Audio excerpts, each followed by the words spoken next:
Hey guys. So this week we're going to be working on a really important skill, and that's writing a summary of any nonfiction that we read. So let's jump right in. So these are the things I hope to be able to answer for you guys today. I want you to know what a summary is, what makes a good summary, and how to write a good summary. First of all, what is a summary? Is it A, B, C, or D? Take a moment, read through, and make your choice.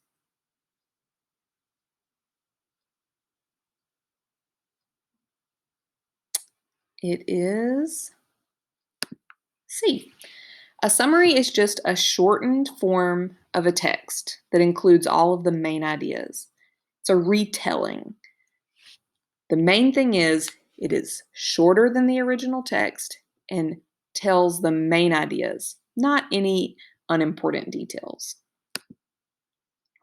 And so, like, why do we even have to do this? Um, Summaries are a great way to share with others what something is about, but also, and I think more importantly, when you go through reading with the intent to write a summary, it really helps you become a better reader and to help you figure out what you're reading. Because as you're trying to figure out what the most important ideas are, your brain is doing a lot of good work that helps you understand the text. Now, summaries are something that we often have to do in school, and they're something that you're going to be asked to do on some important tests in your life, like state tests and the ACT. So it's important that you understand how to, pick out the main ideas of what you're reading and retell those main ideas in a summary. I get this question a lot whenever I ask students to write a summary, like, how many sentences? Well, the answer is it depends. First of all, it has to be shorter than the original text, but also the length of the original text will have a big effect on how long your summary is.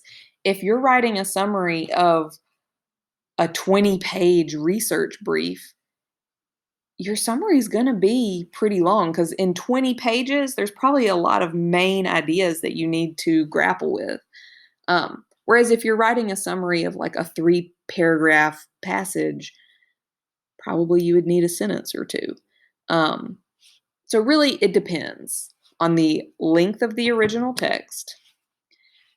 But always remember, your summary needs to be shorter than the original text. Okay, so here's what's key for writing a good summary. First, include the important ideas from the text. So anything that's important needs to go into your summary. Put it in your own words. We're not copying sentences from the original passage. You're paraphrasing or putting it into your own words. You are not including any details or repeated information. You only want to stick to the main ideas. And then finally, score. You want to use the original text structure of the text. So if that paragraph that you were reading was in cause and effect, your summary should also show a cause and effect relationship.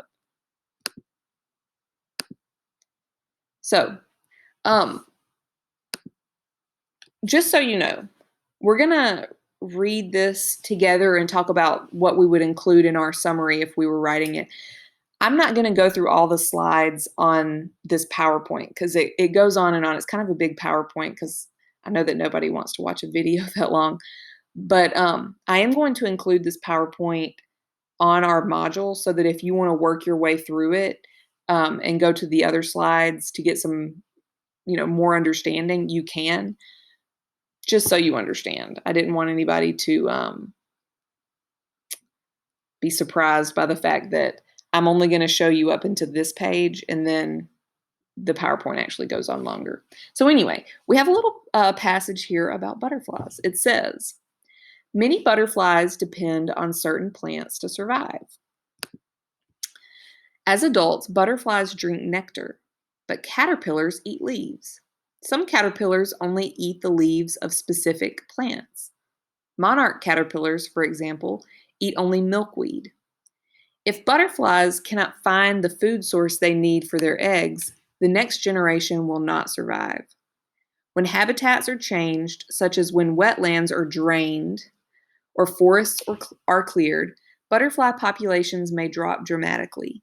According to the Xerces Society, an invertebrate conservation group, over 50 kinds of U.S. butterflies are at risk. Okay, so if I was summarizing this, I would know that the important ideas are that butterflies depend on certain plants to survive, and that without that food, they won't survive. So, those are, to me, the most important ideas. I know that I need to put that into my own words, and that I don't need to put any details in there like that monarch caterpillars eat only milkweed. Okay, that's cool, but it's not anything I need in my summary. And that what I'm sensing is cause and effect, that if butterflies don't get their food, they won't survive. That's the cause, that's the effect. So I want my summary to also be cause and effect. So my summary would probably be like without um, without the food they need, many butterflies will not survive. Pretty short, but this is not a very long passage, right? I put it in my own words, didn't put any unimportant details in there, kept it simple.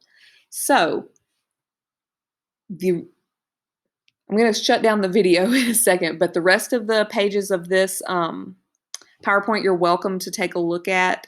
It'll be in the module. This week, we're going to be practicing writing summaries. Just give it your best shot. I'll take a look at how we're doing, and if I feel like we need some more practice with this, we'll get some more practice next week. So don't worry, just give it your best shot this week as we practice. So far, you guys are doing a really good job. I'm super proud of you. Just keep up the good work.